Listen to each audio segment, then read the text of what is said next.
What is this feeling so sudden and new? It's VGC, the video game podcast, with me, Jordan Midler, Blessing Adeoye Jr., and Aaron Bain. This week, put your PlayStation 5 Pro in the bin. But first, how we doing, folks? Blessing, how are you?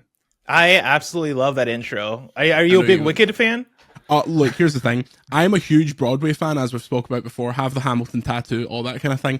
I am not a huge Wicked person. I've seen it like 6 or 7 times, but it just, there's something about it. The soundtrack doesn't have enough bangers for me. Really? Defying Gravity, all-timer, obviously. For Good, all-timer, fine. I'm excited to see the film, even though I think Cynthia Erivo is kind of losing her mind on Instagram at the moment, but the actual show isn't one of my favorites. You saw it recently? Yeah.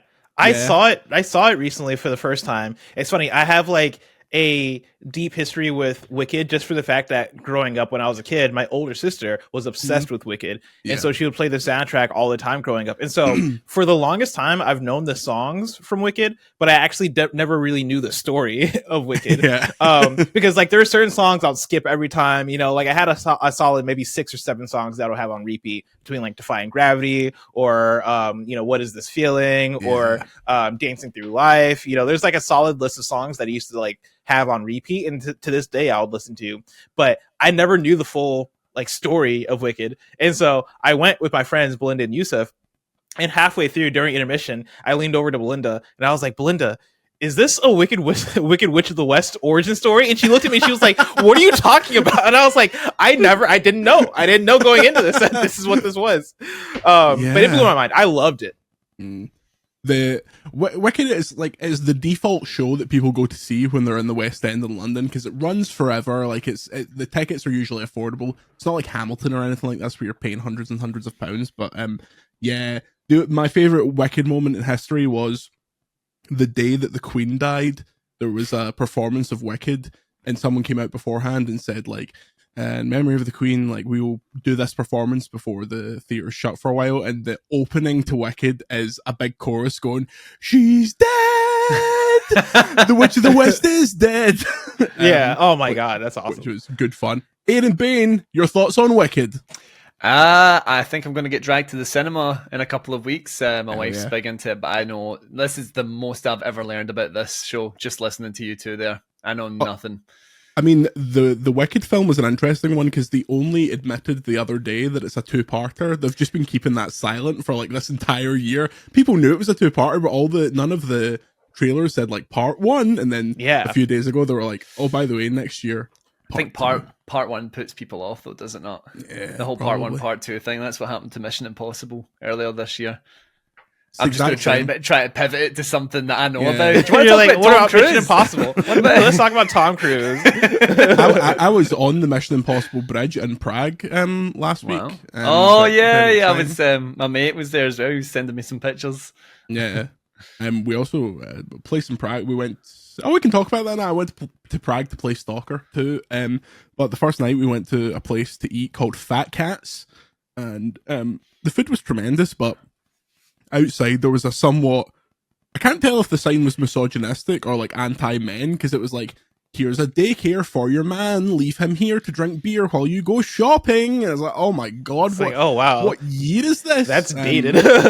Cocktails were phenomenal though, so can we really complain? Oh man, busy week round these towers, playing some good stuff. Can't talk about all of it, but how's things been with you, Bless? What have you been playing just on and off? Oh, dude, I've been gaming so hard in the last month. It's been a lot of Metaphor, ReFantazio, and a lot of Dragon Ball Sparking Zero.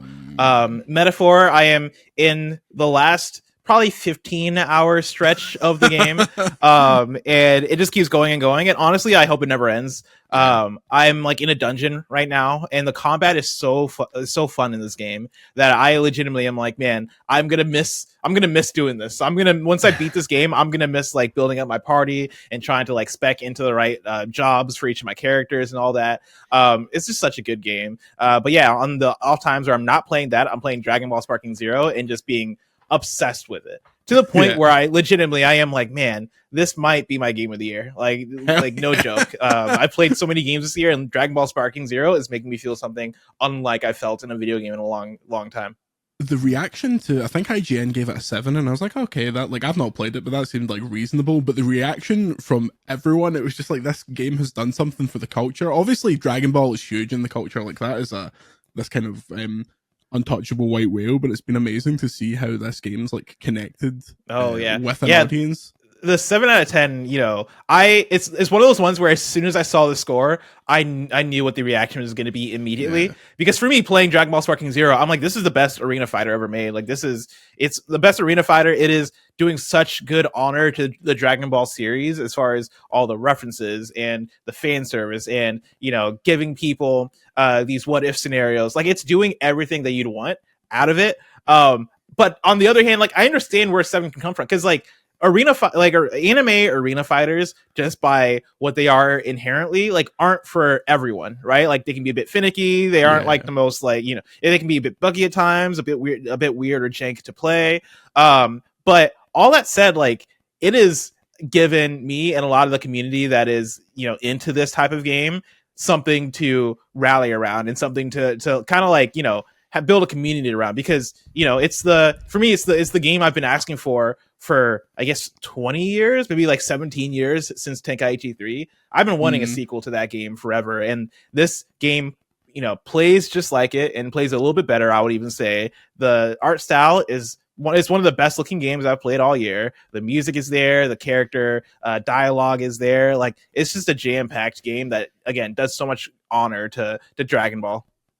See, I'm not a Dragon Ball guy whatsoever, but the art style got me really into Fighters Z. So it makes seeing clips of this, it's like, yeah, I'm gonna put that on the, before we do Game Awards stuff. Like, I need to have a little like a look at that purely for like art awards, because the way they are able to emulate the look of Dragon Ball in games is just, it's really ridiculous. It makes me so desperately want a really good Attack on Titan game and a really good Jujutsu Kaisen game. It's just the Jujutsu Kaisen game that currently exists is like a Mario Party clone kind of thing. Like, it's so disappointing. Oh no. What about you, Aiden? What have you been playing?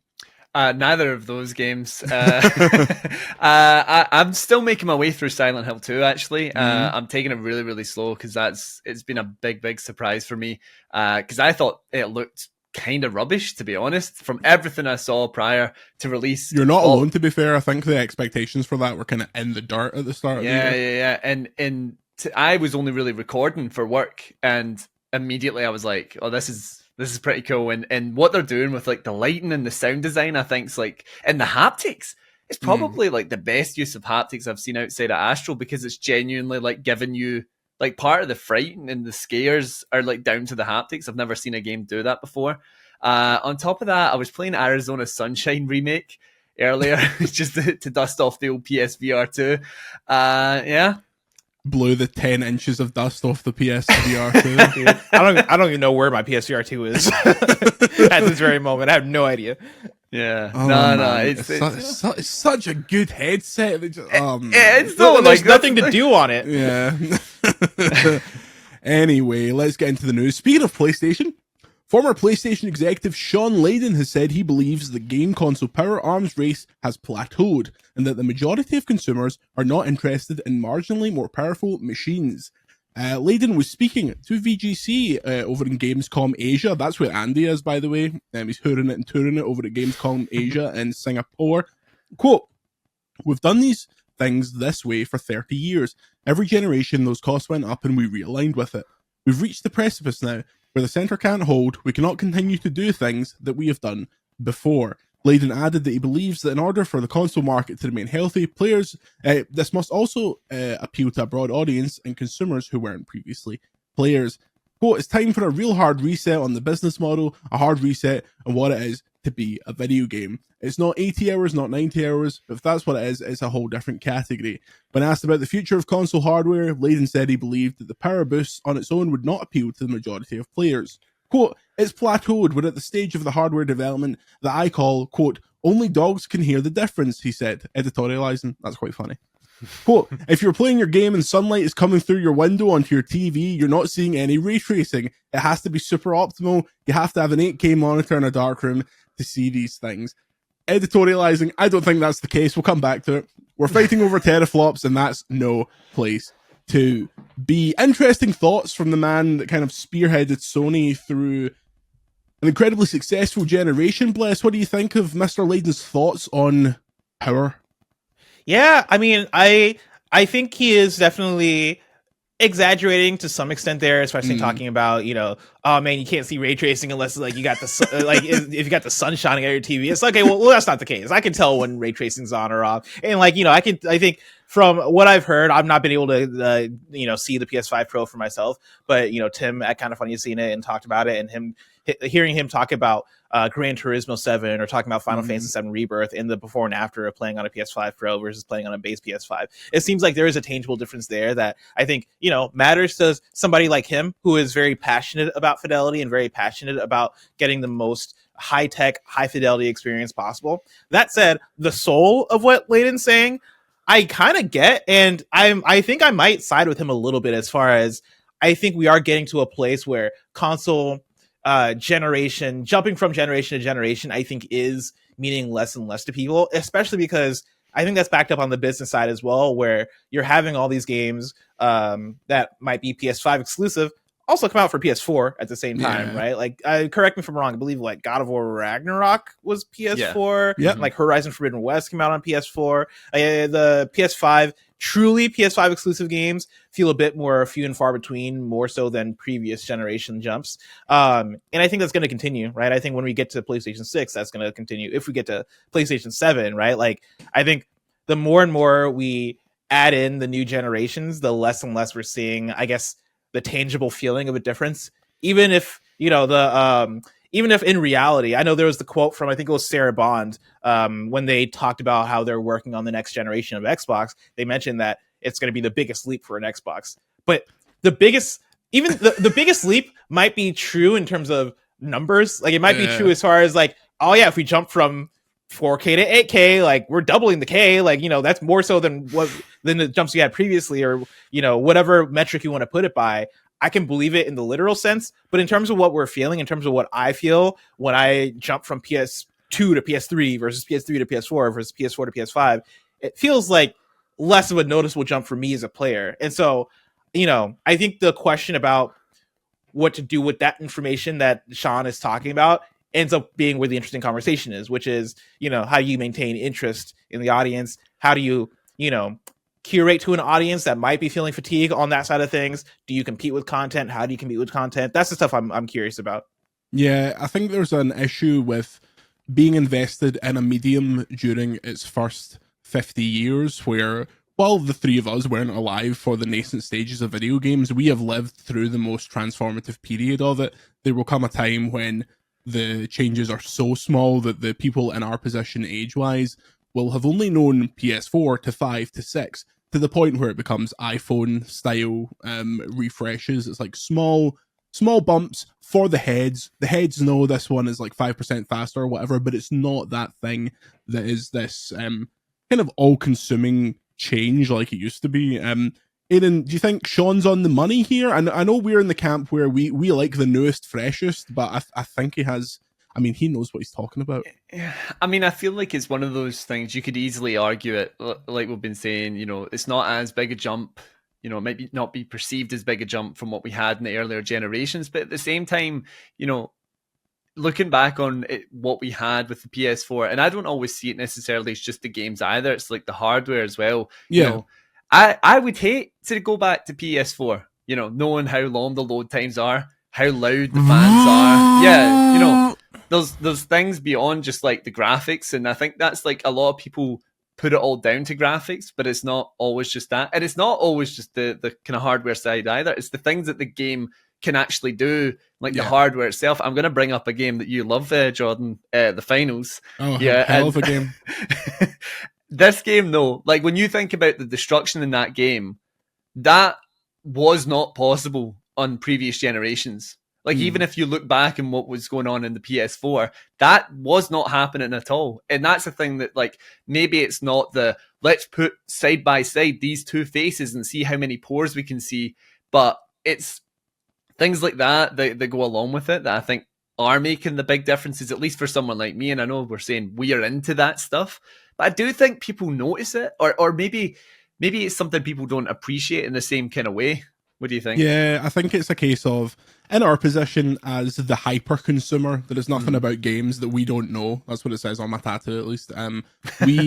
We get excited when it's like, on the Series X you can flip between multiple games, like that I can't remember the name of that feature that I always complain that I'd love it to. The quick resume. Quick resume, yes, I'd love the PlayStation to have that. That to me is like the most next gen feature across both those consoles. That's fantastic. But you're not going to put that in a TV advert. Who cares about that?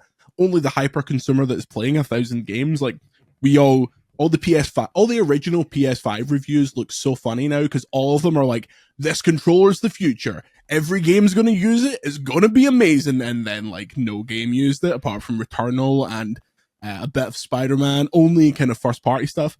So yeah, I think what a next gen change means for players outside of this kind of hyper consumer tier is changing. But so the way I measure how successful a console is if my 8-a-side group chat cares about it.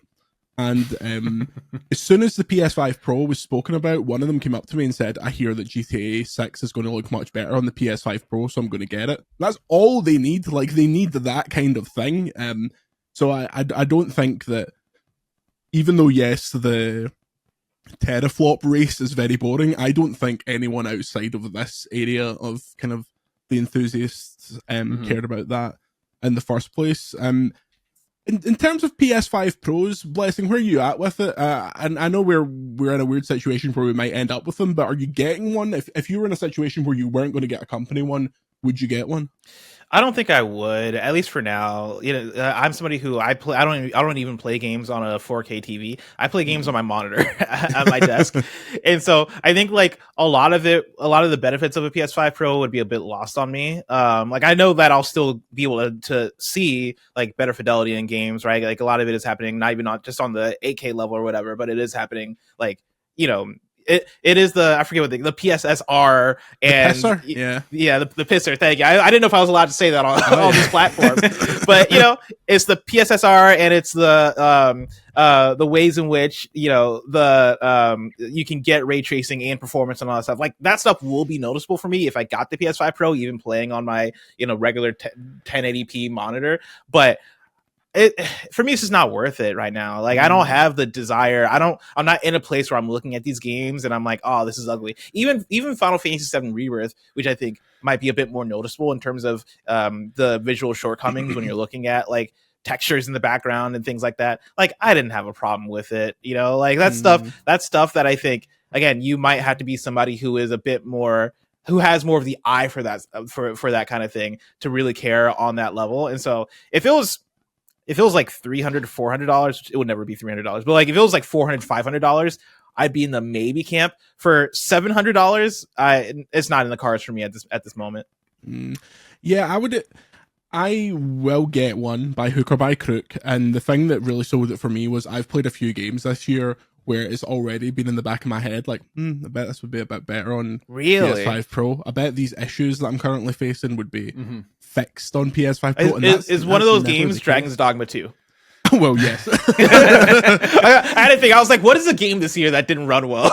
Yeah, it's stuff like that. And it's a case of, now that I know that the alternative is there, I can't sit idly by while I don't have it. There's also, like, we've said this before, like, part of our remit at VGC feels like we need to, at least one of us needs to be knowing what's out there and being able to report on how this looks on a PS5 Pro, because people will buy it. It is a segment of the audience we kind of have to serve, but it is something that I'm not excited. I'm way more excited to get my grey PlayStation 5 Slim that's coming than I am. Did you get one of those? Oh yeah, I got one of those. Nice. Come on now. I got the anniversary. I opted for I've got the Portal coming. The Portal and the controller.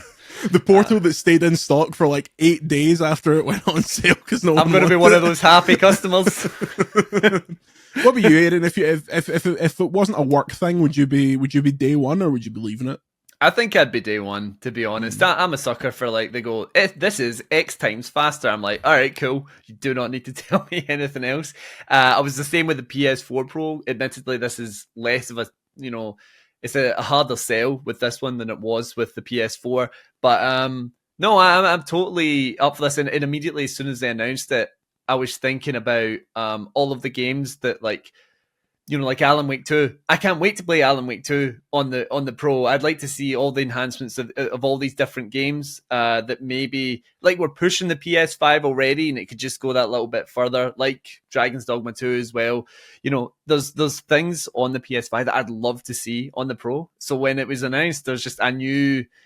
Well, when we started seeing, those Digital Foundry side by sides, that's when I'm like, as well, there's I've never even played Hogwarts, but the side by side of those the guys two, could fucking sell me anything, honestly. If you talk about it for long enough, I'm like, yeah, no, you're right. I'm sure, yeah. I don't understand anything he's saying, but I trust him. He's making hard eye contact. They're like, it's getting 40% of the disc rather than 35%, and I'm like, fucking yes! Yeah. Keep telling the numbers, keep shouting those numbers. But yeah, I totally would be there for that. I honestly, like, the thing as well. So I have a PlayStation 5 in my office, and then like I have one up in my living room where I typically would sit and play games if I wasn't recording. And I know now that I'll have the Pro down here for recording, and I'm going to be like, I might as well just bring it upstairs. Just to make sure. Yeah, I just need to get two. Yeah, easy enough. Do you want to buy a PS Portal 30th Anniversary Edition? Maybe need some funds. Look, I like the PS Portal. I think the Portal was great, but I do not need a 30th Anniversary one. More from Sean Layden coming soon. I got a little preview of that chat, and it's very interesting. He's an interesting guy. I think it's great that since he left Sony, he's just kind of floated around, taking shots at them from afar, being like, yeah, the blockbuster games, they're not doing it anymore. Your powerful consoles are shit. It's fun hearing it from him too, because obviously he's a legitimate voice when it comes to that stuff, right? Because he was the head of PlayStation, and it makes me think a lot about where we're going to be at a console generation from now. If the blockbuster stuff isn't working, if like what he's talking about as far as like the incremental upgrades between consoles, like if that's a continued thing, when we're, I guess, in 2032, which doesn't feel like a real year, but it'll feel real very soon. When we're there and we're in with the PlayStation 6, like, our game's going to be vastly different. Is PlayStation going to be vastly different? Is it going to be you're playing a bunch of live service stuff because they can't afford making the blockbuster hits anymore? Like, where are we going to be at? That 2032 is going to be the year that Xbox gets it together. They're going to have all their first party games in a row, and that's the dominoes are going to fall finally. It's all been building to this, a slow burn. Okay, folks. So story number 2 is somber. It's a somber story now. Play Dido. Game Freak acknowledges massive Pokemon breach as employees' data appears online. If you're not on Twitter and you've not seen all of this, the long and short of it is, last Friday there was a massive breach of data at Game Freak. Obviously, thousands upon thousands of items of stolen Pokemon content made it online, of which we will be referring to none. But the more serious stuff is that in a statement on Sunday, the company claimed that over 2,000 pieces of employee information had been stolen. Unauthorized access by a third party was the culprit. The issue has seemingly been fixed, and they're reaching out to former, current, and contract employees. But this is pretty... I was about to say it's unprecedented, but it's effectively the Pokemon version of Nintendo's Giga Leak a few years ago. It's pretty ridiculous. I couldn't believe this happened, but absolutely horrible for the people at Game Freak, bless. Yeah, no, I mean, it's absolutely horrible, especially when it comes to personal data being leaked, right? You hate seeing that, like, full names, addresses, email addresses, phone numbers, all that stuff be part of the data that was compromised. And so, like, hearts go out to, of course, people that work at Game Freak that are employees that are seeing their personal data just be out there like that, or at least be obtained by hackers. I don't know if you guys have looked into the hacks at all. Like, it's kind of impossible to stay away from if like your algorithm is geared toward gaming content, because it's like stuff has just naturally appeared on my timeline, right, without having to like look at it. And the thing that's like jumped out at me is like it's not just code names for consoles or code names for like upcoming games or whatever. There's some weird shit in there. And I don't know if we want to get into it, but like there's some stuff where it's, man, this was stuff that was obviously meant to be confidential, and stuff that's probably worth having a conversation about at some point. But it is pretty messy especially when you lump it in with, like, again, the full names, the addresses, like the personal data stuff in there. Yeah, like, actually, like, there has been so much posted, and so much that it's impossible to keep up with what is legitimate, what's actually coming from these files. Like, there's already been a widely circulated document that was allegedly meeting notes that has already been debunked, and that sparked a whole load of news stories. So you may have noticed on VGC, this is all we've said about it. This is all we're going to say about it, because if you want to see that stuff, you cannot miss it. It is absolutely everywhere, as Bless said. But yeah, it's a weird situation, because it reminds me a lot, unsurprisingly, of the Insomniac hack, where now, when talking about the Pokemon Company and Insomniac's next couple of years, we can't unknow what we now know. You know, we can't we can't unlearn what we've learned. But I just think it's it's terrible. This is a big issue that we have at Push Square with like linking back to Insomniac, is just like, we know.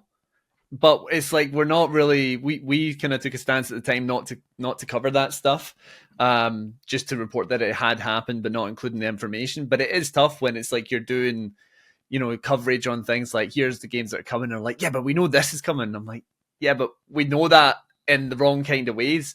And it might not even be accurate anymore. Yeah. Like, it's just, it's an impossible situation. Yeah. Now, if something doesn't happen that people have quote unquote learned about, they are now going to be angry that it didn't happen. Like, it's such an impossible situation. That's the tough thing, is so many projects. And I think that's the thing with people who I think are adjacent to the games industry, or people who might have been covering the games industry. There's more of an understanding of, projects behind the scenes get greenlit and then ungreenlit, or get canceled, or like, were concepted and then just didn't make it to the stage of getting greenlit, right? Like, there are so many things that are ethereal and conceptual, and you can't build expectations based off of hacked and disseminated information. And a lot of the audience, I think, kind of has a tough time grappling with that, or a lot of people just don't know, and so they see Pokemon leak, oh, they are making this game for this thing, and they think that it's gospel and that it's going to happen. And the same thing with Insomniac leak, where there comes times during for Kind of Funny, we do predictions all the time for things, right? And like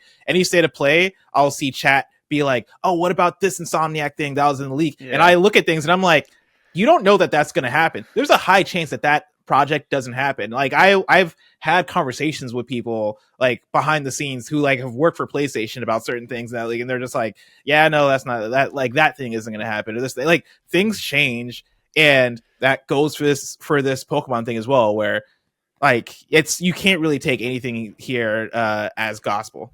Yeah.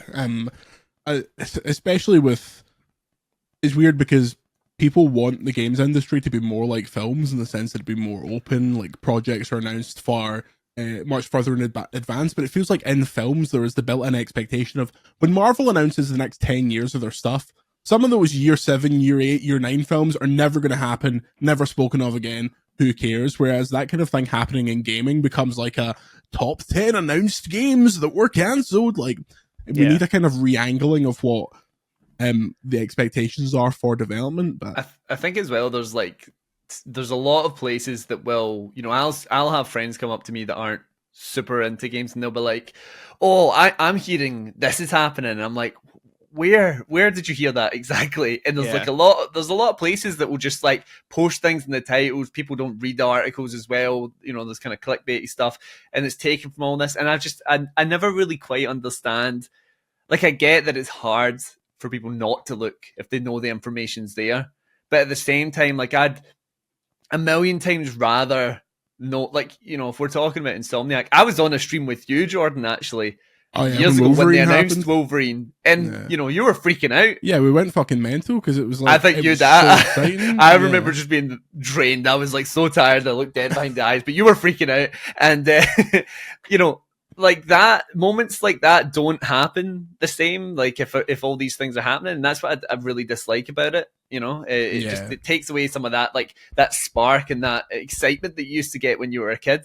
The next time the Insomniac logo comes up, it'll just be like, oh, is this? Oh, is this? There's like no. Oh, it's that surprise. Game we heard about, 2 years ago or 6 months ago. Yeah.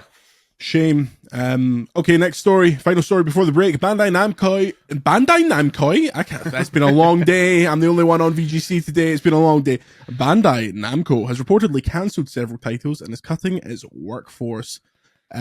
The reduction in workforce and the cancellation of titles, including a game featuring the One Piece and Naruto licenses, as well as a contract project with Nintendo. According to Bloomberg, citing sources familiar with the matter, the company is, quote, taking a traditionally Japanese approach to reducing staff and sending workers into rooms where they are given nothing to do, putting pressure on them to leave voluntarily, you presume, so they don't have to get severance. This is apparently 200 staff have been moved to rooms and almost 100 resignations have happened.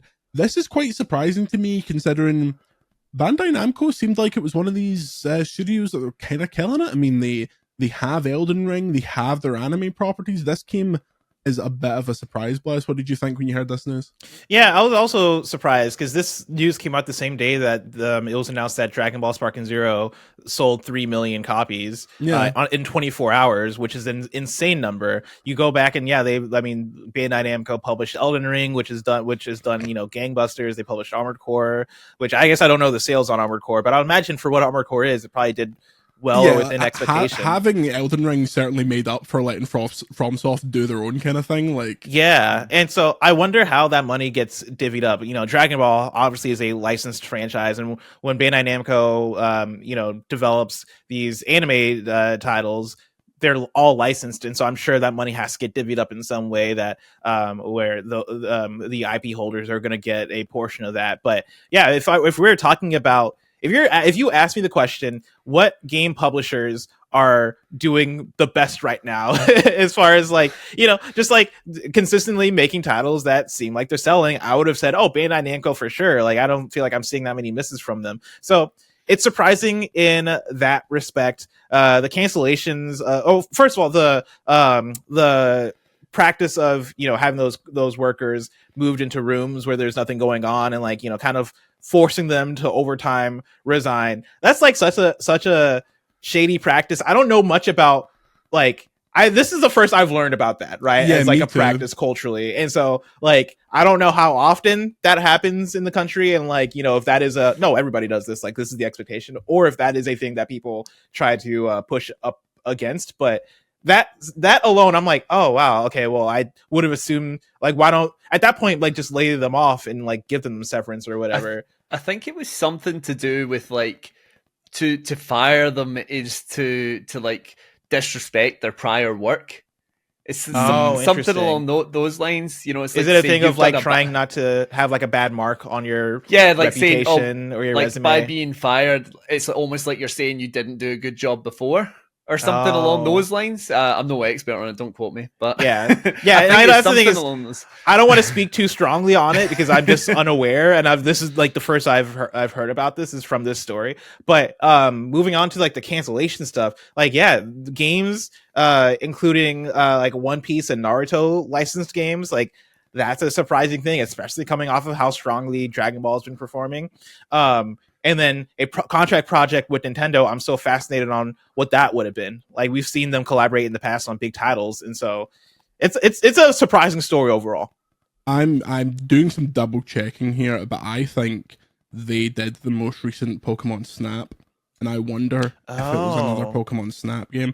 Bandai Namco has developed 3 Pokemon games in total. They did Pokken Tournament DX, and new Pokemon Snap. I wonder if it was a new Pokken for the Switch Deuce. Yeah, I mean, they also didn't they work on Smash for Wii U or something? I think so. Yeah. Yeah, either of them are maybe for some reason my mind is also saying Capcom, but I think Bandai Namco has worked on some major Nintendo projects as well. But yeah, a new Pokken for Switch 2 could make sense, but also could make sense for them to cancel that. Pokken isn't when you're talking about Nintendo IP or Nintendo franchises that you want to sell as both Bandai and as Nintendo. I feel like Pokken is not high on the Pokemon totem pole. I feel like there are other Pokemon games that you can make before you can make another Pokken tournament. Especially because at that point it's Bandai gets a taste, Nintendo gets a taste, the Pokemon company gets a taste. It'd be absolutely nothing at that point. Yeah. We have to go to a break pretty soon. But yeah, this is a sad one. Yeah, I feel like we go a couple of days without one of these styles of stories, and then it just comes straight back. I was thinking earlier about how stacked 2025 seems to be. New Nintendo console, a new GTA, plus this kind of ridiculous wave of games that just keep getting announced, all for February 2025 for some reason. As it goes. Yeah. But on the other hand, we just have this like unending torpor of people constantly losing their jobs on like both sides of this and development. So it's a sad one. Sorry to send you to a break on that bum note, but when we come back, we'll have questions from our Discord as well as a roundup of the Xbox Partner Preview Program. But if you want more from VGC, you can get extra videos, podcasts, and more at patreon.com/videogameschronicle. We'll see you after this. And we are back. Just before we began this podcast, Xbox held its partner preview. Bless, you reacted to it over in Kinda Funny, am I correct? Yes, I did. How did you feel on it? I thought it was good overall. I don't have high expectations for like partner preview events. I came into it just expecting trailers for new games, and I think the ones we got were actually pretty exciting. It closed out with FBC Outbreak, which is the new co-op multiplayer game in the Control universe. And man, was I not expecting that to get announced here? And man, like, do I have mixed feelings on it? But like, there is a part of me that is excited though. Like, a part of me is like, I don't know, man, I'd play it. Like, I didn't ask for this, but I'll play it. Like, I love Control. I like co-op shooters. Like, sure, I guess, why not? But even outside of that, like, there's still there were like a handful of really cool announcements. Wuchang Fallen Leaves, I think might be what it's called. That game looks really cool. It's another action game coming out of a studio out of China. And yeah, like I think there were like a handful of exciting trailers that we got out of it. So the issue for me is about lunchtime today, I got word that there was another Remedy game in this that wasn't the Alan Wake 2 DLC. And I was like, here we go. What could it be? Control 2? Is it going to be Max Payne? What are we thinking here? Alan Wake 3? And then slowly as the night went on and I started to read a bit about our recent stories about Remedy, it's like, it's definitely going to be this multiplayer thing, isn't it? Yeah. Not the one they cancelled, the other one. But yeah, I think that looks... I have absolute faith in them to do something cool with it. It's just the absolute opposite of what I want from Remedy. Aaron, take it away. You know, I'm into this. I'm. See, that's the mark of death, because you like terrible games, so the fact that you're getting excited about it is really making me doubt it. No. I mean, I get it, like, because I love Remedy's single player stuff. I love this like proper narrative the best experiences. It's genuine, like, to have the Lake House DLC at the beginning of this showcase. Seeing that thing come out, like the painting in the wall, man, that like gave me chills. I'm like really, really excited for that. I completely forgot that this even existed, to be honest. And when they hit up with like, it was like 3-player co-op or something, I was like, wait, what? First person gives me some doubts, because have we had anything first person from Remedy? Didn't they co-develop that like Crossfire X game that was like 27 did they, right? on They did the Metacritic or something campaign. like that? Yeah. Right, so I'm just wondering though, like how, because obviously the big thing is you can't be releasing some janky first-person shooter. It didn't necessarily look it, but obviously that's not where their strengths lie at the moment. So I would need to like get a feel for it, but I do have that like, will Remedy do like the Remedy take on a first-person shooter? Because we're already seeing some like different weapons and a bit like there was one where like you shoot the ground and it, you jump up in the air and stuff. And obviously you got all the really cool environments and enemies from Control. I love that stuff. So I've like got some matter of faith in it. And like Remedy, I mean, after Alan Wake 2, I do feel like they could do anything they want. And if this is one of those things, like, sure. But it is like an interesting meeting point for me of like having Remedy in that twice with like the two kind of pillars of what I love about gaming. These like third person handcrafted single player experiences, and then something I can play with my mates and have fun with. So yeah, I'm excited for it. Yeah, I mean, if there's a game that I could like Cartman from The Simpsons and like Cartman from The Simpsons, God, what a long day. Cartman from South Park. And you watch your mouth, Jordan. Yeah, freeze myself for the Nintendo Wii and wake up and it was there, would be their remake of Max Payne. But like, this requires a lot of faith. Obviously it's not the Alan Wake team that's doing this. It's not the Max Payne team that's doing this. It is that Crossfire team. But yeah. I mean, you got to wonder as well, right? Because we know that Alan Wake 2 hasn't sold like crazy well. You shut your fucking mouth. Right, VGC's game of the year is fine. Nah, my game of the year last year, right? But it didn't. So like, if they are to continue to keep making these like really cool and like niche and unique experiences like that, maybe the cost of that is like, we need this thing on the side here that's going to have a bit more of a mass appeal. It's going to have, you know, monetization in some aspects, maybe things like that. We'll see.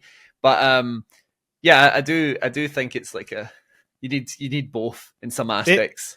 They did make a point to say that FBC Firebreak, by the way, not Outbreak. Yeah. I messed that up. But FBC Firebreak, which one? I don't know if I like that name, but it's not a live service title. Okay. You know, they're talking about it as more of like a singular, like, no, this is, you know, you can play it and be done with it. Like, you don't have to, you know, do a lot of grinding or whatever. Like, it is a game that you can just hop in and play with your friends. What was the last game that said that?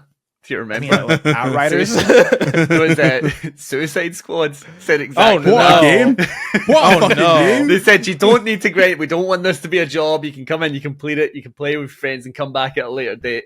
Yeah. So that's the way they're talking about this game. And, you know, like, I mean, I think those are good words to say. I think the Control like setting, the Federal Bureau of Control is such a good setting for probably any type of game. But yeah, for a for a first person co-op shooter, like PvE game, I could see it being fun, right? Like, yeah, you're fighting up against like the alternate items or like the objects of power, have a boss fight with a pencil. Like, I don't know. I think there are fun things you can do with this to make it unique and cool. I just hope that they find those things. I hope that they make the setting like worth it, because again, the FBC, such a cool location for a video game.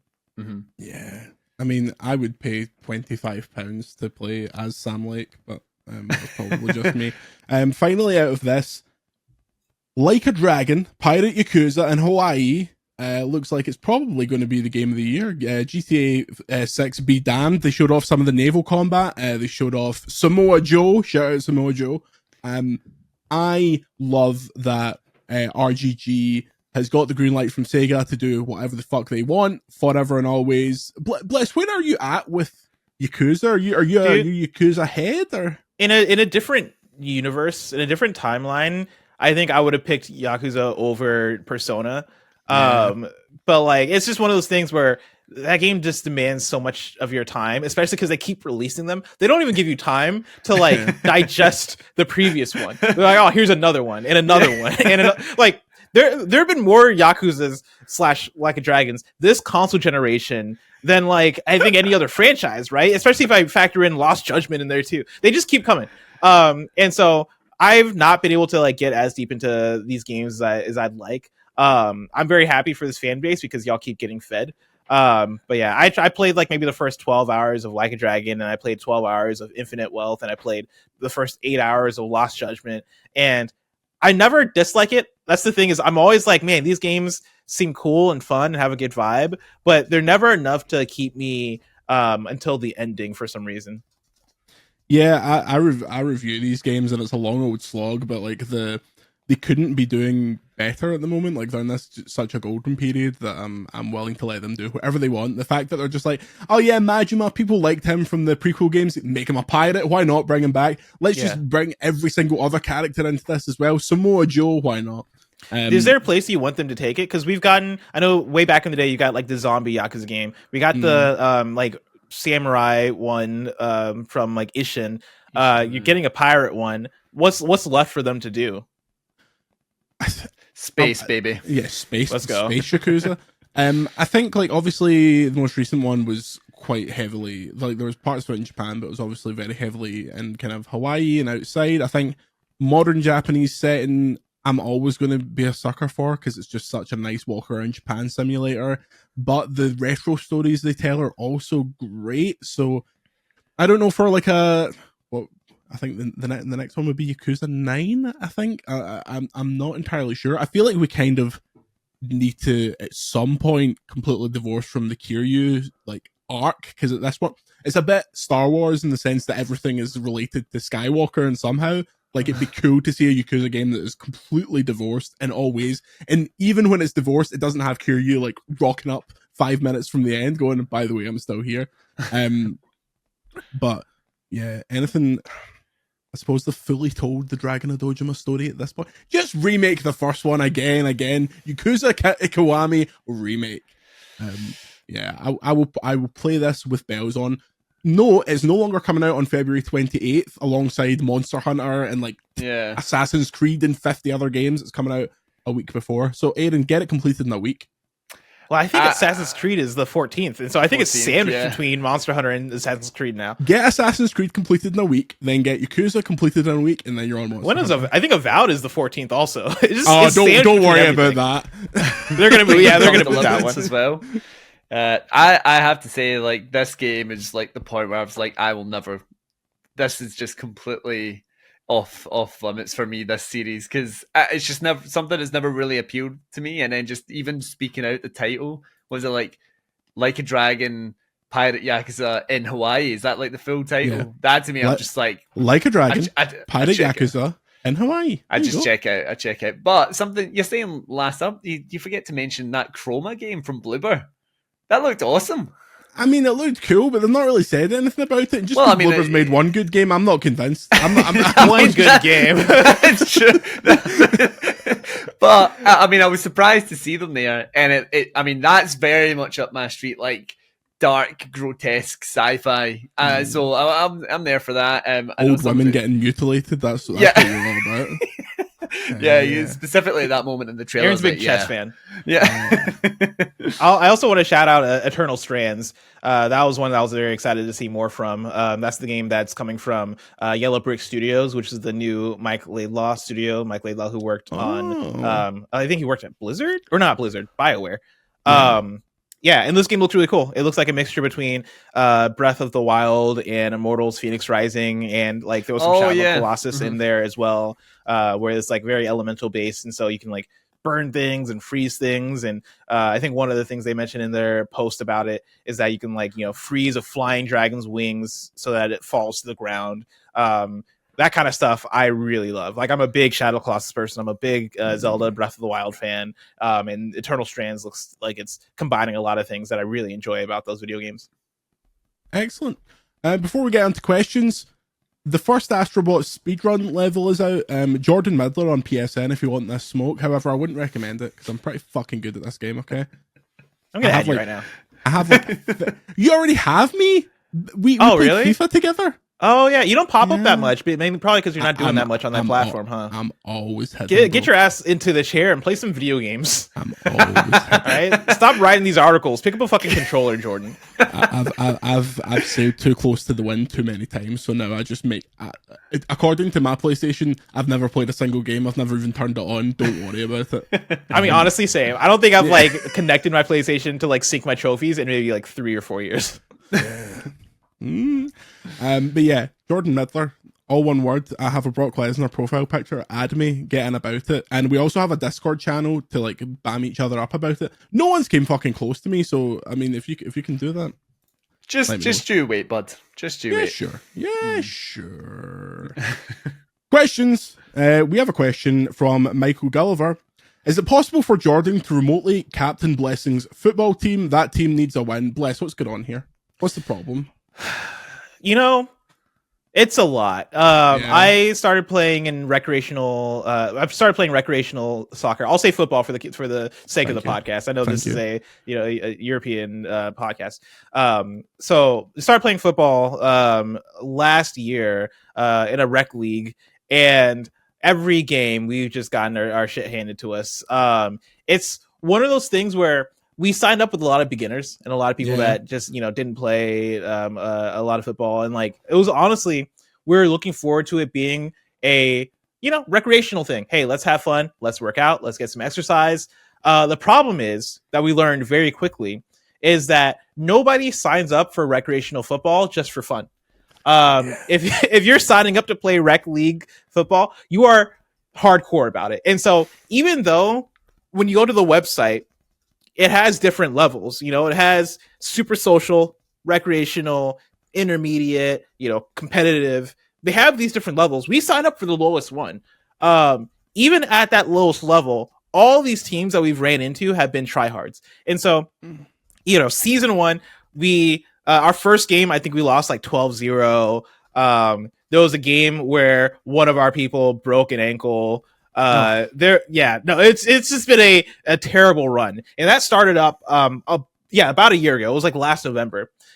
Since then, our team has gotten a lot better, but we've still in about 4 seasons haven't obtained a win. We've gotten ties before. Oh wow. We've tied with other teams before, but we've not gotten a win. Here's the thing is we're getting so close. Our team this season is so good, and I think we have the right people.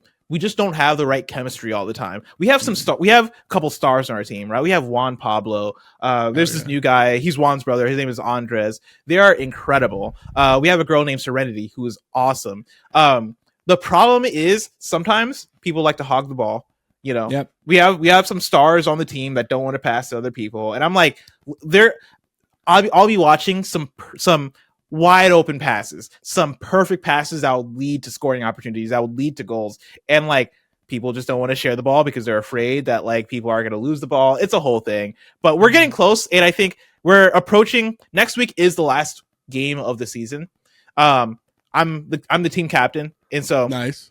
I'm putting out a PSA that is, hey guys, we really need to pass better. We really need to play selflessly because us keeping the ball is leading to too many turnovers.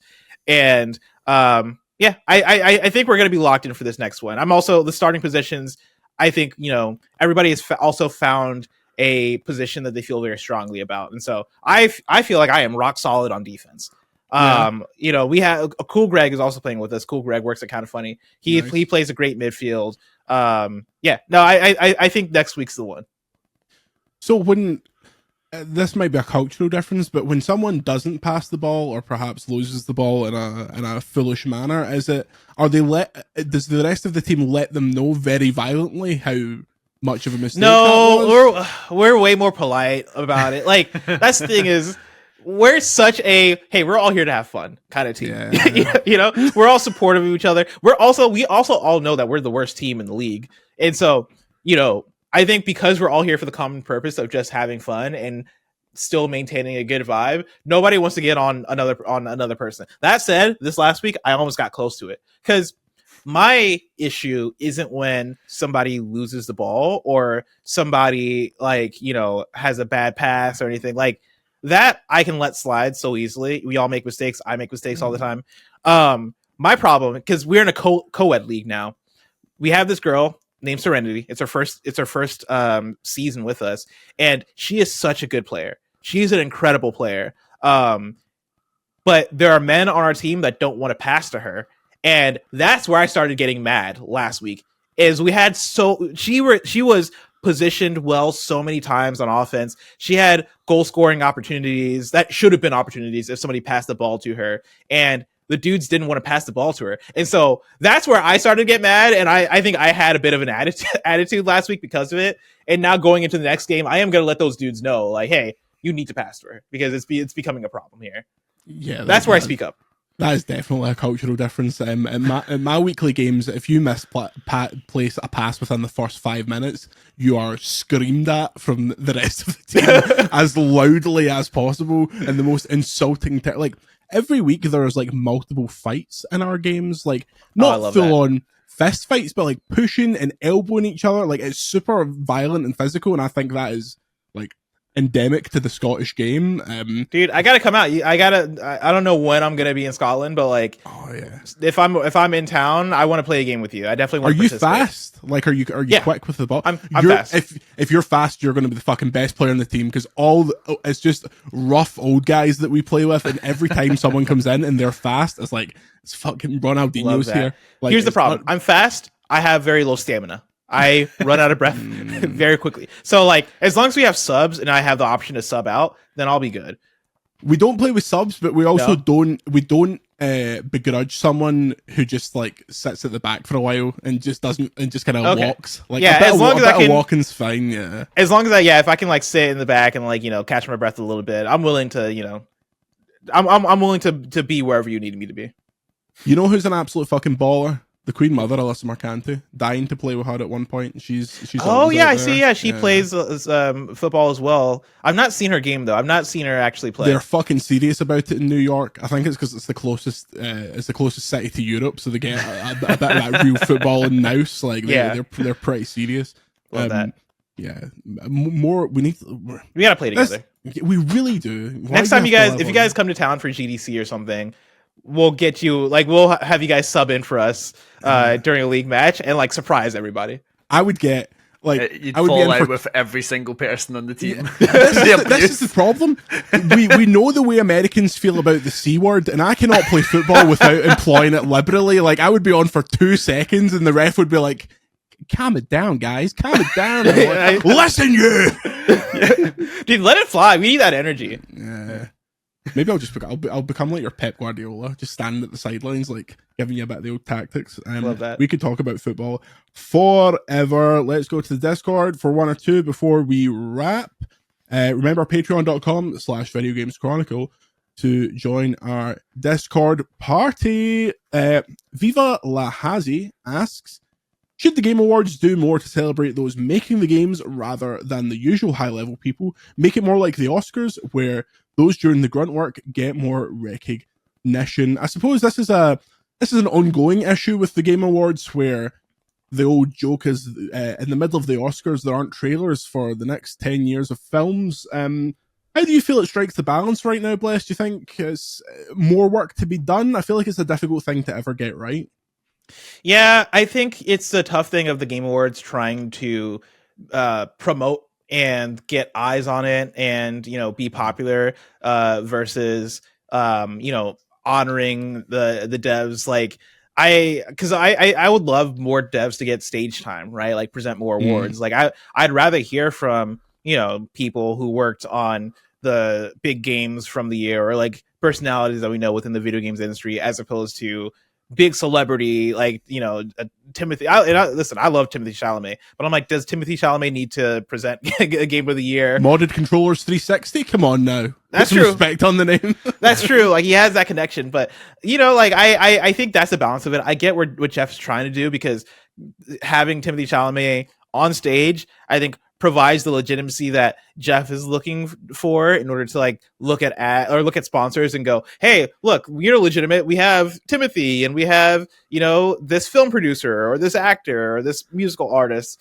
That allows him to probably like open those doors and build those connections that way. But I do wish that there was a bit more of a balance to it, because I think, especially coming off of last year, where it felt like most of the speeches were getting played off. It's like we need to figure out a way to make this something that people find I think gratifying, as far as uplifting developers, uplifting the people in the games industry, because I think people need that. People in there are other award shows that do that. Like Greg Miller hosts the DICE Awards. That I think does a good. This guy. He's an up and coming host.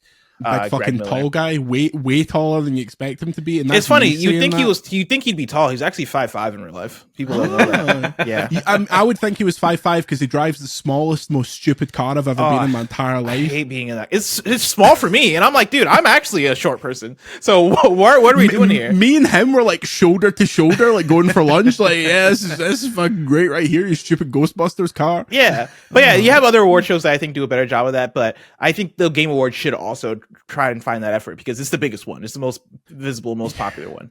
Yeah, Aaron, my question is, and my theory is, if this Game Awards had way more actual awards, way less people would watch it.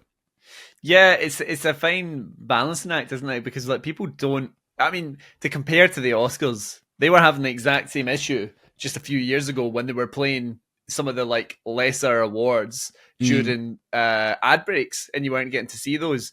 And it's like a thing of, the thing's already 3 hours long. How many times do we want to see people say, oh, I want to thank this person and that person?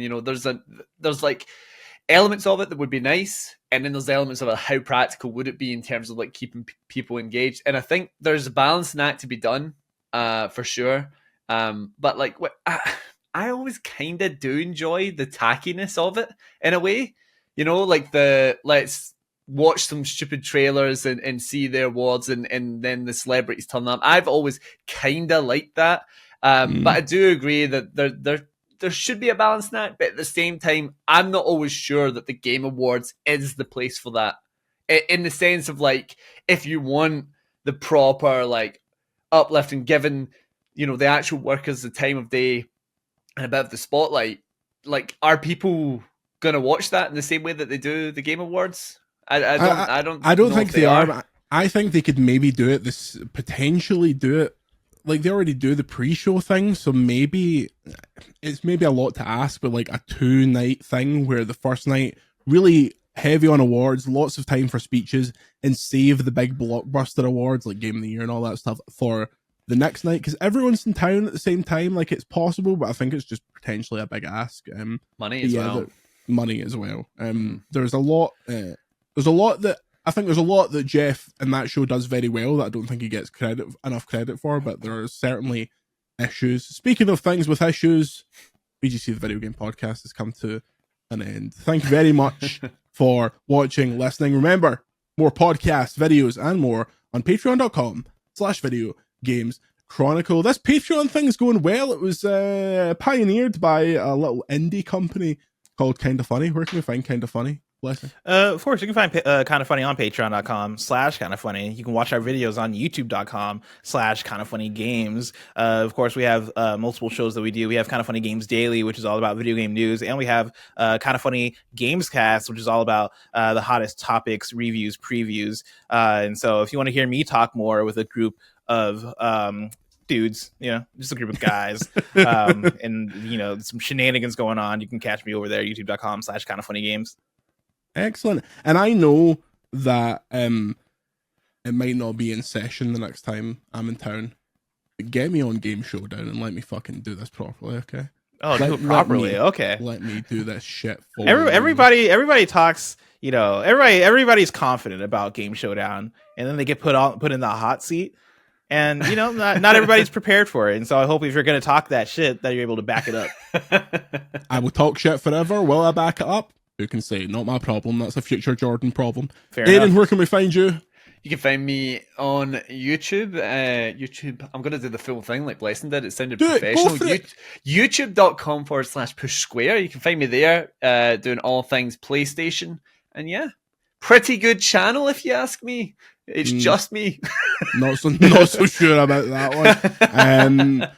We have lots coming up. Me and Chris recently visited Britain's largest retro game store, and he bought some ridiculous things. That's coming out on Tuesday. A longer version of that's going to the patrons. Next week we'll have Chris and the return of one Ethan Lawrence. Andy is, I don't know, he'll still be in Singapore drinking $1,000 cocktails. And I don't know, have you ever been to Singapore, Bless? No, I'm not. The airport has a waterfall in it, like a huge man-made waterfall. That's awesome. This is money. There's money in this place right now. But apparently the Burger King only does chicken, so how do we feel about that? How do we feel about that? Can't get a bacon double cheeseburger? They got the waterfall, but at what cost? At what cost exactly? Speaking of cost, patreon.com/Video Games Chronicle. Until next time, say goodbye, Blessing. Bye-bye. Say goodbye, Aaron. Goodbye. Thank you to the great Grant Kirkhope for the VGC podcast theme, and we'll see you next time.